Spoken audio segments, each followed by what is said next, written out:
I didn't realize my place in my daughter's life had become conditional until the day she finally said it out loud. She didn't shout. She didn't accuse. She didn't sound emotional at all.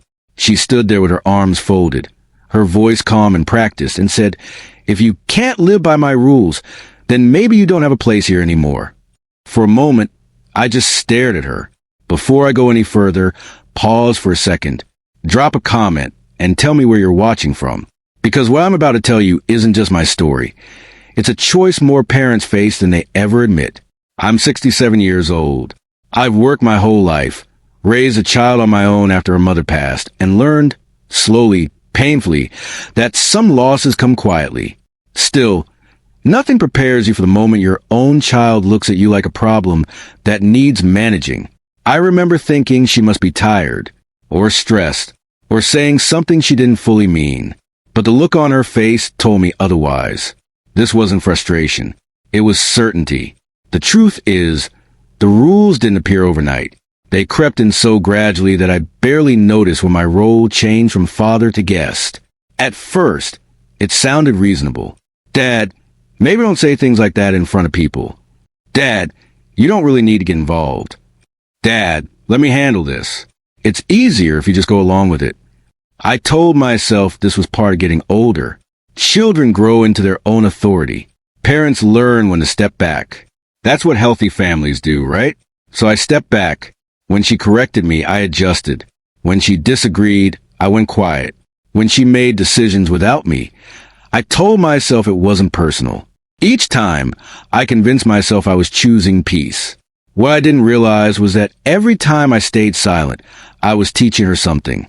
I was teaching her that my comfort was optional, that my voice was negotiable, that my place depended on how easy I made things for her. The first time I noticed something was wrong was at a family gathering. I made an offhand comment. Nothing cruel, nothing confrontational, and the room went quiet. She turned toward me with that tight smile I'd come to recognize. "Dad," she said softly, "this isn't the time."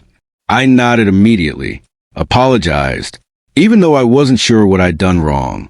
Later that night, she pulled me aside and explained how I needed to be more careful, how my opinions could make things uncomfortable, how everyone would get along better if I followed certain guidelines.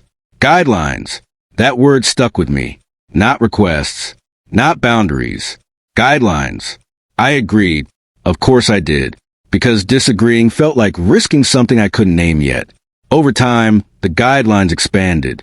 When I visited, how long I stayed, what topics were acceptable, what tone was appropriate. If I pushed back even slightly, she'd sigh and say, "Dad, why do you always make things harder?" I started rehearsing conversations in my head before speaking, editing myself mid-sentence, swallowing thoughts that might disrupt the balance she wanted, and she seemed calmer because of it, more confident, more in control. I told myself that was a good thing. The day she gave me the ultimatum star like any other, we were in her kitchen. Sunlight through the window, the smell of coffee in the air. Ordinary enough that I almost missed a shift. She began explaining a new set of expectations. How things were going to work moving forward. What she needed from me. Not asked, needed. I listened quietly as she spoke about respect and harmony and how difficult things had been lately. How she felt like she was constantly managing situations that shouldn't need managing. Finally, she looked at me and said it. "If you can't live by my rules, then maybe you don't have a place here anymore." There it was. Clear, clean, undeniable. I felt something tighten in my chest, not with anger, but with recognition. This wasn't about behavior. This was about control. I looked at my daughter, the little girl who once climbed into my lap during thunderstorms, who used to ask me to check under her bed for monsters, and realized she no longer saw me as someone who belonged. She saw me as someone who needed to comply. She waited for my response. I could feel in the room. She expected resistance, or pleading, or justification. Instead, I nodded once, nod in agreement, in understanding. "All right," I said quietly. Her shoulders relaxed, just a little, as if the tension she'd been holding finally released. I didn't explain myself. I didn't argue. I didn't defend my intentions or list the ways I'd already bet myself smaller. I simply stopped trying.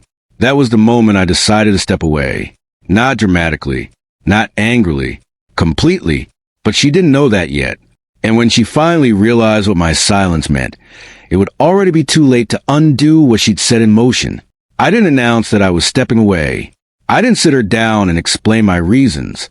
I didn't send a long message laying out how deeply her words had cut. I simply stopped reaching for her first. For most of her life, I had been the one to check in, the one to smooth things over, the one to bridge gaps before they became visible. So the silence didn't feel dramatic at first. It felt unfamiliar. The first few days passed quietly. No calls, no messages, no explanations. I expected a reaction, some sign that she'd noticed the absence. Instead, there was nothing, and that told me something I hadn't wanted to admit. She was used to me adjusting, not disappearing. I went about my days differently, slower, more deliberate. I stopped planning my time around when I might be needed or corrected. I woke up without checking my phone, ate meals without rushing, took walks just to walk. The quiet was unsettling at first. When you spent years anticipating someone else's expectations, stillness feels like standing on unfamiliar ground. But gradually, the tension I'd been carrying began to loosen. I didn't realize how tightly I'd been wound until I wasn't anymore. A week passed before I heard from her. It was a short message, casual, almost cheerful. Hey, hope you're doing okay. Haven't heard from you. I stared at it for a long time, not because I didn't know how to respond, but because I wanted to understand what the message really meant. It wasn't concern. It wasn't curiosity. It was an assumption that silence was temporary, that I'd return once I cooled off, that things would resume their usual rhythm as soon as I stepped back into line. I didn't reply. Not right away. That was the first crack. I began to notice small things I'd ignored before. How often our conversations revolved around her expectations. How rarely she asked what I wanted or needed. How natural it had become for her to set the tone and pace of our relationship. I remembered times when I disagreed gently and watched her shut down. Times when I'd offer an opinion only to be met with irritation. Times when I'd apologize just to keep things smooth, even when I wasn't sure why I was apologizing. The silence gave me room to see it clearly. And once you see something clearly, you can't unsee it. A few more days passed. Then another message arrived. This one was sharper. Are you upset with me? I almost smiled at that. Upset would have been easier to dismiss. Upset fades. Upset can be blamed on mood. What I was feeling ran deeper than that. I typed a response. Deleted it. Typed another. Deleted that too. Finally, I wrote something simple. I'm taking some time. She replied almost immediately. For what? I didn't answer. Because I knew that any explanation would turn into a negotiation. And I wasn't ready to negotiate my dignity. That's when things began to shift on her end. The tone of her messages changed. Confusion crept in. Then irritation. You can't just disappear. This isn't fair. We need to talk. Need. That word again. I wondered if she realized how often she used it, how frequently she framed her expectations as necessities, while my needs were treated as inconveniences. I still didn't respond, not because I wanted to punish her, but because I needed to know something first. I needed to know who I was without constantly trying to earn my place. The weeks that followed were quieter than I expected, but they were also revealing. Mutual acquaintances began to ask questions, light ones at first. Everything okay? Haven't seen you around. I answered honestly, but without drama. I'm doing well, I'd say, and for the first time in a long while, it wasn't a performance. I could feel the shift happening beyond me. The absence created a vacuum, and vacuums demand explanation. She started reaching out more frequently. The messages grew longer, more emotional. I don't understand why you're doing this. I was just trying to help. You're taking this too personally. That one stung more than the others, because it confirmed something I'd suspected. She still saw my reaction as excessive, not justified. I didn't reply. Then came the message that told me everything. You're making this harder than it needs to be. I read it twice. Harder for whom? For her. My compliance had made things easier. My silence had made things smoother. My presence, when carefully controlled, had made her life simpler. My absence complicated that. And for the first time, she was feeling discomfort I'd been quietly absorbing for years. That's when the calls started. Missed calls at first, then voicemails. Her voice sounded different. Tighter, less controlled. Can you just answer me? This isn't like you. I don't know what you want. I listened to them once, then deleted them, not out of anger, but because they weren't questions. They were demands wearing the shape of confusion. I wasn't ready to meet her where she was yet. I needed her to feel the space she created, not as punishment, as consequence. One afternoon, I received a message that finally made me pause. Can we meet? I think we need to clear the air. I didn't respond immediately. I walked instead. Let the words sit. Let the moment stretch. Because agreeing too quickly would signal that I was still playing the same role. The one who rushes to restore balance, no matter the cost to himself. That night, I wrote a reply. Yes, I typed, but not to go back to how things were. There was a long pause before she answered. What does that mean? I stared at the question, aware of how much it revealed. She didn't ask how I felt. She didn't ask what had hurt me. She asked what would change. I replied carefully. It means I won't live by rules that make me smaller. Another pause. Then, I never tried to control you. That was when I knew the conversation ahead would not be easy, because people who don't recognize control rarely relinquish it willingly. We agreed to meet in a public place, neutral ground, somewhere neither of us could claim authority. As the day approached, I felt calm in a way that surprised me, not numb, not detached, clear. I wasn't going to argue. I wasn't going to accuse. I wasn't going to relive every slight. I was going to tell the truth. And I was prepared for the possibility that she might not be ready to hear it. The night before we met, I slept deeply for the first time in months. No rehearsed conversations. No imagined outcomes. No dread. Just rest. Because whatever happened next, I knew one thing for certain. I was no longer willing to bargain for my place. And when she finally sat across from me, expecting to restore order, she had no idea that the balance of power had already shifted. When I walked into the cafe, she was already there. She sat near the window, posture straight, hands wrapped around a cup she hadn't touched. The moment she saw me, her shoulders relaxed slightly, just enough to tell me she'd been holding tension the entire time. That reaction alone told me something important. She hadn't been worried about me. She'd been worried about losing control of the situation. Hi, she said, standing halfway, unsure whether to hug me or not. I nodded. Hello. We sat across from each other. Neutral table. Neutral ground. No familiar territory she could claim as hers. For a few seconds, neither of us spoke. The hum of conversation around us filled the space. Cups clinked. A server laughed somewhere behind the counter. Ordinary life carried on while something fragile waited to be tested between us.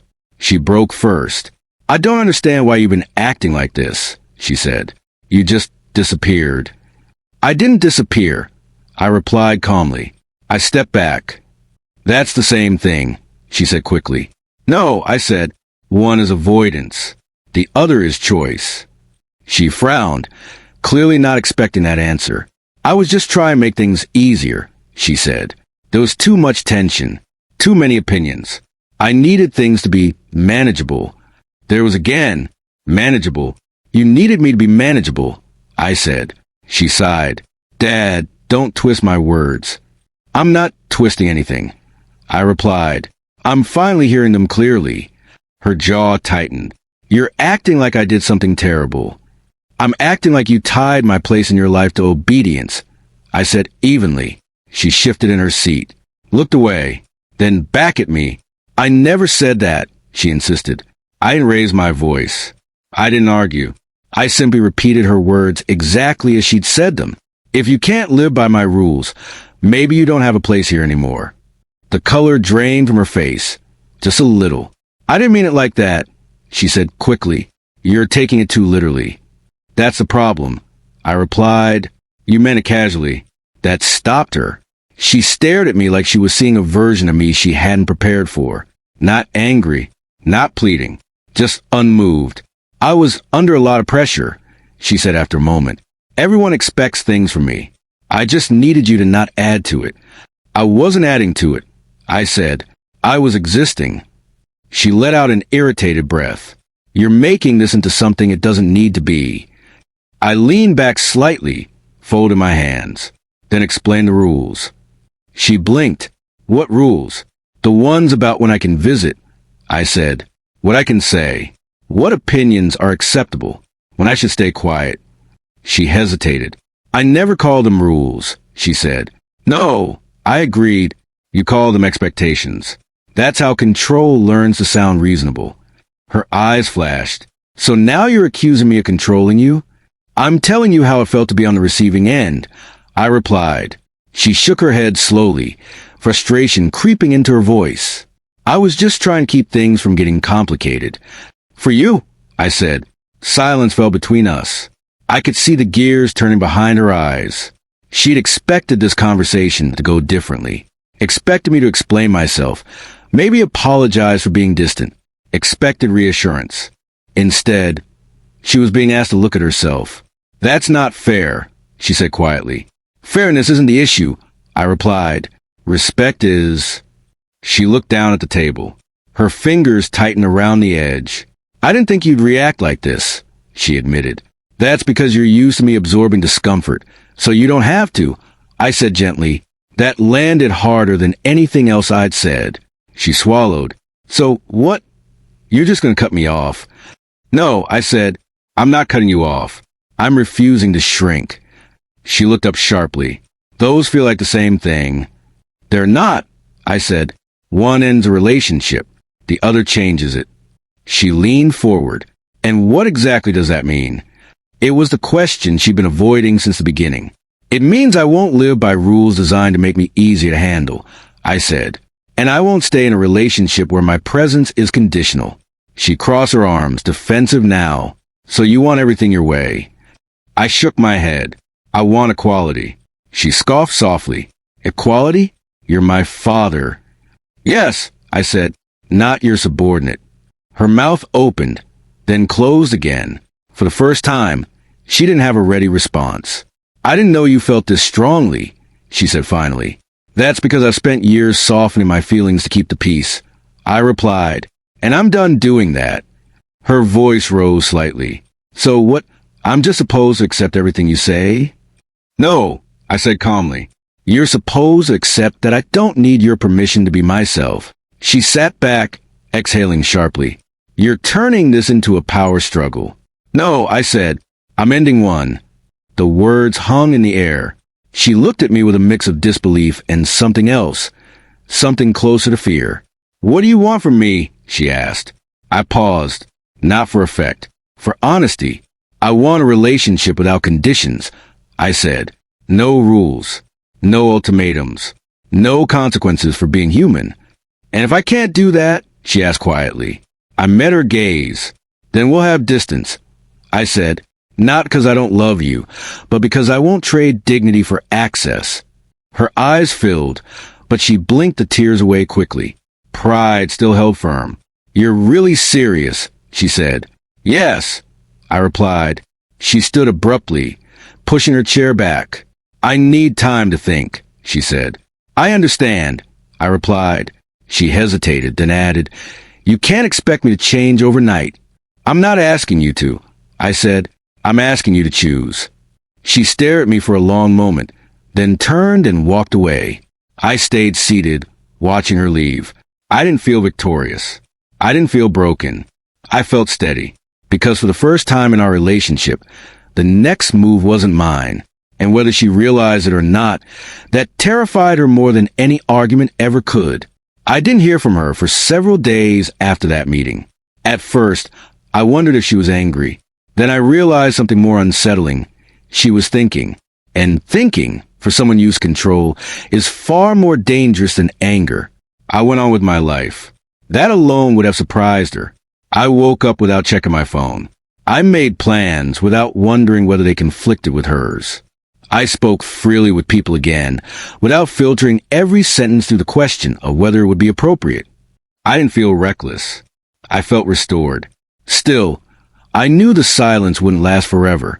It never does when someone believes they've lost authority. The message came late in the evening. I've been thinking about what you said. Can we talk again? No apology, no acknowledgement, just an attempt to reopen the conversation. On her terms. I agreed, not because I owed her another chance, but because this time I was ready to be unmistakably clear. We met in the same place as before. Same cafe. Same neutral ground. She arrived looking tired. Not disheveled, just worn, like someone who'd spent days arguing with themselves and losing. She didn't sit right away. She stood there, fingers pressed together, then finally took the chair across from me. I don't want us to be distant, she began. That was never my intention. I know, I said calmly. Your intention was order. She flinched slightly. I just want things to be calm. So, do I replied. But calm built on silence isn't calm. It's suppression. She sighed and rubbed her temples. You're making this so heavy. No, I said. I'm refusing to keep it light at my expense. She looked up sharply. That's not fair.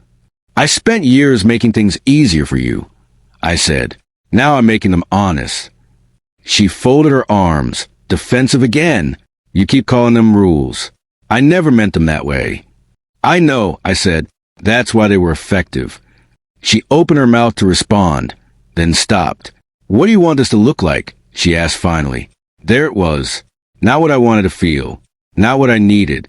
What it would look like. I want to be treated like an adult, I said. Not a variable you manage. She shook her head slowly. You don't understand how much pressure I'm under. I understand pressure, I replied. What I don't accept is pressure being passed down until it lands on the person least likely to resist. She looked away. You've always been strong, she said. You always handled things. That doesn't mean I should always absorb them, I said. The cafe felt quieter around us, like the world had stepped back to listen. I don't want to lose you, she said suddenly. I believed her, and that's what made this harder. Then don't, I said gently. But understand this. Access to me does not come with rules. She stared at the table. Her fingers traced invisible lines on the wood. So what? I can never ask you to adjust? She asked. You can ask, I said. You can't demand. She scoffed softly. That feels like semantics. It's not, I said. It's the difference between respect and control. Her jaw tightened. And if I mess up? You apologize, I said, the same way I would. She looked up at me then, eyes sharp. You really think we're equals now? I always did, I said. You just forgot. That landed harder than I expected. She swallowed. You're different. I am, I agreed, because I finally stopped confusing peace with permission. She leaned back, exhaling sharply. So these are your terms. I nodded. Yes. She laughed once. Humorless. You know how hard this is for me. I do, I said. That's why I'm not rushing you. Her eyes narrowed. And if I can't do it? I didn't hesitate. Then we keep our distance, I said. Without anger. Without drama. Her voice cracked just slightly. You'd really choose that. I already did, I said quietly. The day you told me my place depended on my obedience. Silence stretched between us. People passed outside the window, unaware that a relationship decades in the making was hanging in the balance. How much time do I have? She asked. I considered the question carefully. Until you're ready to speak without conditions, I said. There's no deadline, but there is a direction. She nodded slowly, as if memorizing the shape of the choice in front of her. I need time, she said again. I know, I replied.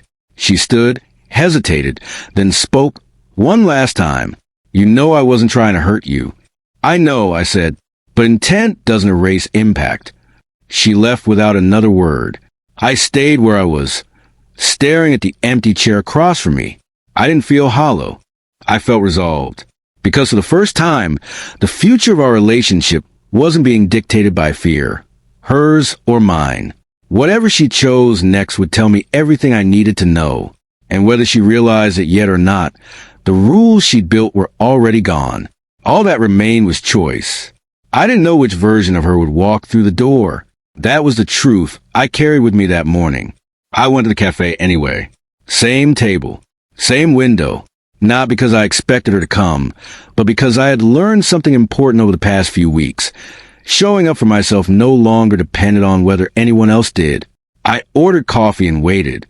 Minutes passed, then more. I watched people come and go. Friends talking loudly. Couples arguing quietly. Parents leaning down to listen to children who didn't yet know how complicated love could become. I wondered if she was somewhere else, rehearsing explanations, or if she decided that distance was easier than change. Just as I reached for my cup, I saw her. She hesitated at the door longer than last time, longer than necessary. When she finally walked in, her posture was different, less guarded, less certain. She didn't scan the room like before. She looked straight at me. She sat down without speaking, took a breath, then another. "I've been uncomfortable," she said finally. "I waited, not because of what you said," she continued, "but because of what it forced me to see." I nodded once. "I thought rules kept things stable," she said. "I thought structure meant safety, but I didn't realize how much of that stability came from you bending." She stopped there, like she was afraid to go further. "I didn't know how to exist without managing everything," she admitted, "including you." That was the first time she'd said it without defending herself. "I was scared," she went on. "Scared that if I didn't keep control, things would fall apart. And I didn't realize I was turning you into something that needed controlling." I felt something loosen in my chest. Not relief exactly, but recognition. "I don't want to lose you," she said. "But I don't know how to do this without slipping back into old habits." I leaned forward slightly, not to correct her, to meet her where she was. "You don't have to know how yet," I said. "You just have to stop pretending it was never happening." She swallowed hard. "I'm sorry. It wasn't dramatic. It wasn't perfect. It was honest. I can't promise I won't mess up," she said quickly. "I probably will." "I expect you to," I replied. "I just won't accept rules disguised as concern anymore." She nodded. "I understand." We sat there quietly for a moment, letting the truth settle into the space between us. "What happens now?" she asked. "We start small," I said. "Conversations without conditions. Time together without consequences. And when something feels wrong, we say it out loud." She let out a shaky breath. "That feels unfamiliar." "So did silence," I said, "and we survived that." She smiled then, not the controlled smile she used to wear. A real one. Fragile, but real. "Can we try?" she asked. "Yes," I said. "We can try." That was all. No declarations. No promises about the future. Just an agreement to meet each other, without leverage. In the weeks that followed, things changed slowly, not magically. There were awkward moments. Pauses. Times when she caught herself mid-sentence and stopped like she was recalibrating in real time. Times when I felt the old instinct to shrink and chose not to. And something surprising happened. The more I stopped adjusting myself, the more space there was for both of us. We talked about ordinary things. Sometimes about the past. Sometimes about nothing at all. She asked questions she'd never asked before. Not out of obligation, but curiosity. I answered honestly, without softening the edges. And I noticed something else, too. She seemed lighter. Control is heavy. It demands constant vigilance. Letting go didn't make her weaker. It made her human. One afternoon, she said something that stayed with me. "I didn't realize how much of my sense of stability came from knowing you'd always bend," she said. "Learning that you won't, it's terrifying, but it's also freeing." I understood that better than she knew, because the same was true for me. I sold the old place not long after that, not out of anger, not to make a point. I wanted a space that wasn't tied to old roles or expectations. Somewhere quiet, somewhere mine. My days are simpler now. I wake up without bracing myself. I speak without rehearsing. I choose when to be present and when to step back. And my relationship with my daughter, whatever it becomes, will be built on choice, not obligation. I didn't lose my place. I learned that my place was never something anyone else had the right to give or take. It was something I had to claim for myself. If this story resonated with you, take a moment to like the video, subscribe to the channel, and tell me in the comments where you're watching from. Your support helps these stories reach the people who need to hear them most. Thank you for listening.